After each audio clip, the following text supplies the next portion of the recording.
오늘 아침 우리 신명기 24장의 말씀도 계속해서 모세는 이스라엘 백성들이 가나안 땅에 들어가서 어떻게 살아가야 되느냐 하는 삶을 얘기합니다. 오늘 이제 24장에서도 보면 우리 하나님의 백성들이 서로 형제들이 어떻게 서로 연약한 자들을 도와주고 함께 해야 되느냐 하는 그런 여러 가지 율례들을 지금 설명을 하고 있습니다. 그래서 24장에 나오는 그런 여러 사람들의 얘기를 보면 제일 첫 번째는 남편에게서 버림을 받는 이혼 정서를 써서 버림을 받을 수 있는 여자.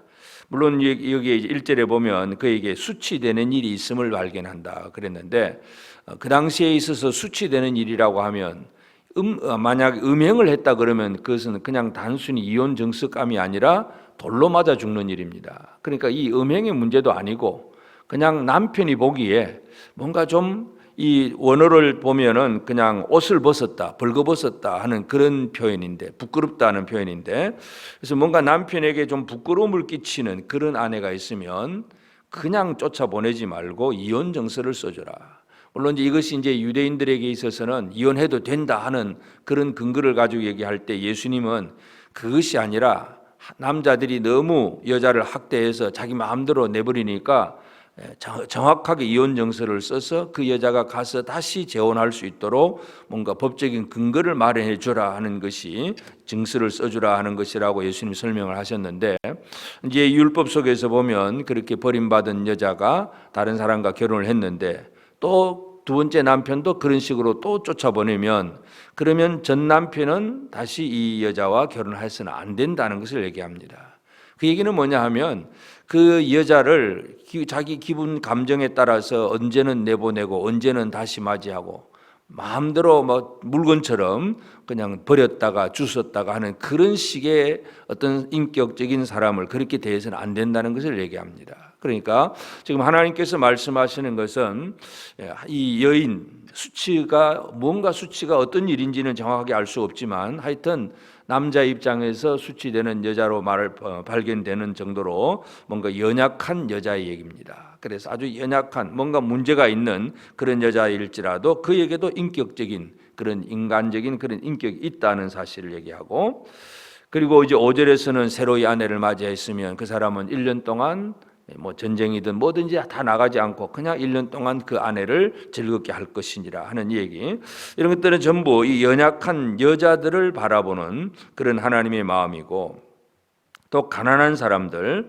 특별히 이제 그 6절에서는 돈을 빌려주고 전당물을 잡을 때에 맷돌 윗짝 그 맷돌을 전당을 잡으면 안 된다. 맷돌이라고 하는 것은 그 당시 사회생활 속에서는 매일매일 가루를 그 맷돌에 갈아서 이렇게 빵을 쪄서 빵을 구워 먹는 그런 시대이기 때문에 맷돌이 없으면 그냥 굶어 죽어야 되는 그러한 처지이기 때문에 그러한 것들, 가난한 자들을 배려하시는 하나님의 말씀을 우리가 보게 되고, 또 어떤 사람이 자기 형제를 유인해서 막 종으로 팔아먹으면 인신매매범처럼 그렇게 하면 이 사람은 제거해라, 악을 제거하라 하는 얘기.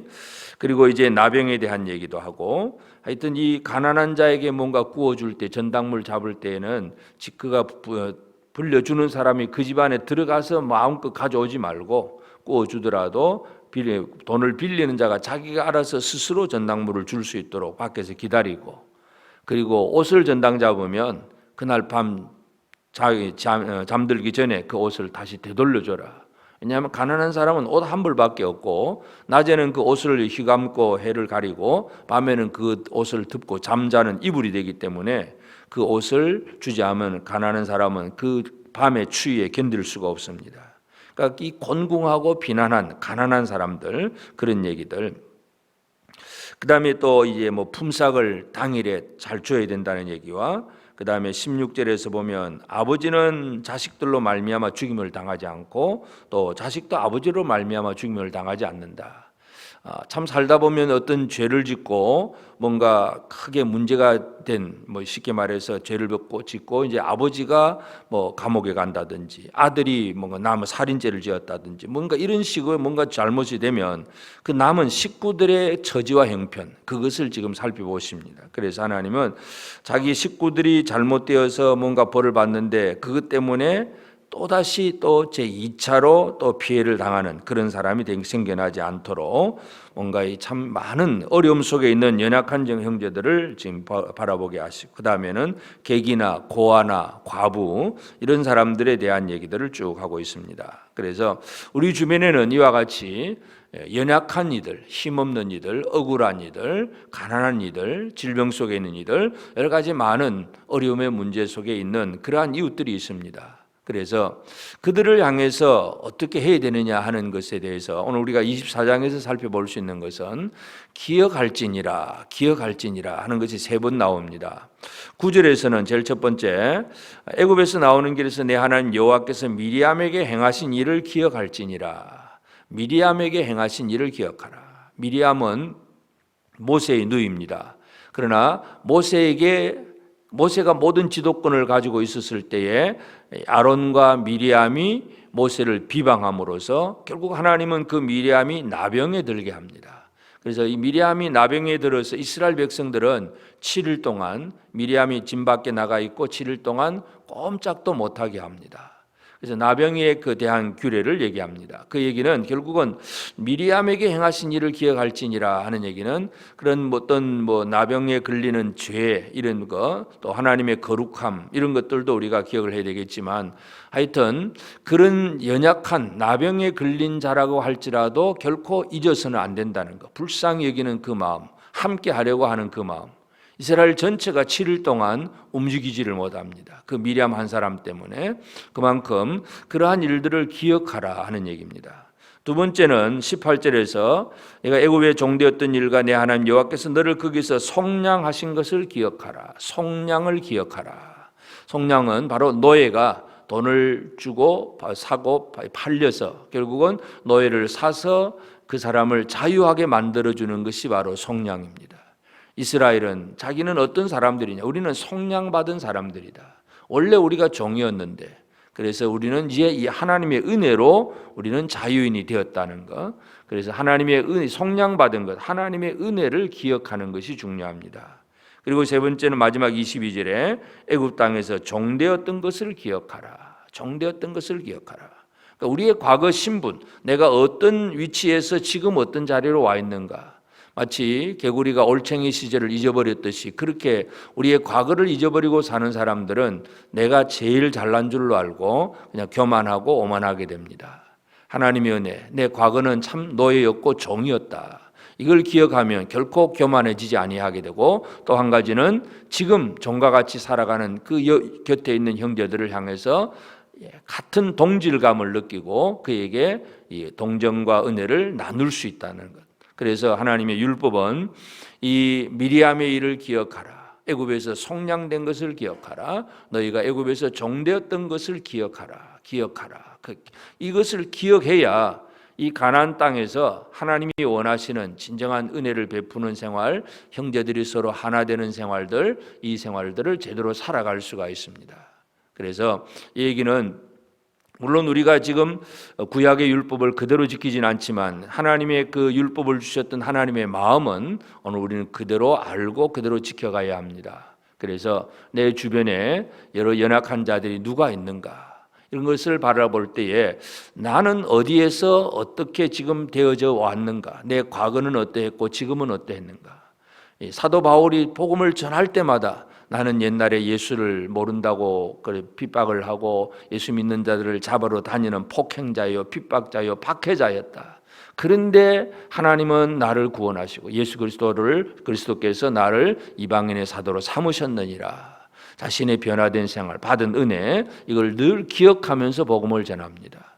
오늘 우리의 삶에 있어서도 우리는 하나님께서 기억하게 하시는 것이 무엇인가를 알고 우리는 이 하나님이 원하시는 일들을 기억을 해 나가야 되겠습니다. 그래서 개인적으로 자기가 원한 매전 이런 것은 늘 기억하고 은혜를 잊어버리는 사람, 그런 사람이 되어서는 안 되고, 우리가 주님께로부터 받은 은혜를 기억하고, 그래서 나는 과거에 애굽의 종이었는데 이제는 이렇게 자유인이 되었고 이제는 이렇게 뭔가를 많이 누리는 자가 되었으니 자동적으로 당연하게 내 주변의 객과 고아와 과부를 돌아보고 그들과 함께하는 그 삶을 살아가는 것이 이루어질 수 있는 것입니다. 그래서 오늘 이 아침 우리는 나는 하나님께서 무엇을 기억하게 하시는 그걸 제대로 기억하고 사는가.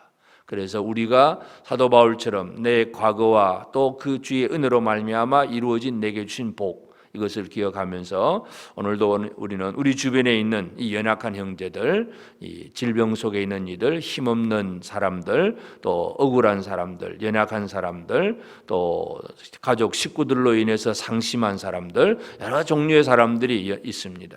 그들을 돌아보고 그들과 함께하고 그들을 또 이렇게 배려해 나가는 그런 삶을 살아가는 것, 이것이 이 땅에서 하나님의 나라를 이루어가는 그러한 길입니다. 오늘도 하나님께서 기억하게 하신 것을 기억하면서 바울처럼 또 예수님처럼 이 모든 믿음의 형제들, 연약한 형제들을 잘 돌아보면서 살아가는 복된 삶을 우리 모두가 꼭 살게 되기를 바랍니다. 기도하십시다.